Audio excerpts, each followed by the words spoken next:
Greenland দখল করতে উঠে পড়ে লেগেছেন মার্কিন প্রেসিডেন্ট ডোনাল্ড ট্রাম্প। সোজাসুজি ঘোষণা দিয়েছেন এই আর্কটিক দ্বীপ তার চাই। কৌশলও স্পষ্ট, শক্তি প্রয়োগ নয় বরং অর্থনৈতিক চাপ ও কূটনৈতিক প্রভাবের পথেই হাঁটবেন তিনি। ইতিমধ্যেই ইউরোপকে সতর্ক করেছেন যে যদি তারা দ্বীপটিকে রক্ষা করতে চায় তাহলে শুল্কের মতো আর্থিক অস্ত্র ব্যবহার করা হবে। আর এতেই উত্তেজনা চরমে পৌঁছেছে। তবে এই উত্তেজনার মধ্যে দ্রুত পদক্ষেপ নিয়েছে ডেনমার্ক।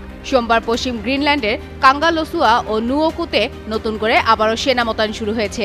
সামরিক মহড়া অপারেশন আর্টিক এন্ডুরেন্স নামে চলছে, যেখানে পূর্বে পাঠানো ৬০ জন সৈন্যের সঙ্গে নতুন দল যোগ দিচ্ছে। সেখানে ডেনমার্কের লক্ষ্য মৌলিক নিরাপত্তা বজায় রাখা ও স্থানীয় প্রশাসনকে সমর্থন দেওয়া। ডেনমার্ক প্রকাশ করেছে গ্রিনল্যান্ড বিক্রির জন্য নয় এবং জোর করে কোনো দখলের চেষ্টা ন্যাটোর স্থিতিশীলতাকে বিপন্ন করবে।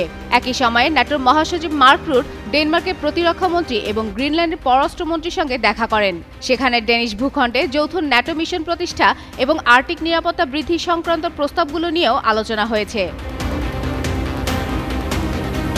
এদিকে সেনা মোতায়েনে ডেনমার্ক শুধু একা নয়, ফ্রান্স, জার্মানি, যুক্তরাজ্য ও সুইডেনের কিছু ইউনিটও যুক্ত হয়েছে, যদিও এগুলো মূলত নজরদারি ও প্রতীকী সমর্থনের উদ্দেশ্যে। আন্তর্জাতিক বিশ্লেষকরা মনে করছেন এই পদক্ষেপ শুধু সামরিক নয় বরং রাজনৈতিক ও কৌশলগত লেভারেজের লড়াই। বিশ্ব দৃষ্টিকোণ থেকে এটি এক নতুন রূপের সংঘাত, যেখানে সেনাবাহিনী নয়, অর্থনীতি, বাজার ও রাজনৈতিক প্রভাবই সবচেয়ে শক্তিশালী অস্ত্র হিসেবে কাজ করছে। বিশ্লেষকরা বলছেন মার্কিন শুল্ক হুমকি ইউরোপীয় রপ্তানি বাজারকে প্রভাবিত করছে, ফলে ইউরোপীয় দেশগুলো সীমিত সমর্থন দিতে সক্ষম হচ্ছে। ডেনমার্ক ও ন্যাটো মিত্ররা নিজেদের নিরাপত্তা নিশ্চিত করতে ব্যস্ত, কিন্তু গ্রিনল্যান্ডের নিরাপত্তা নিয়ে উত্তেজনা কমানো সহজ নয়।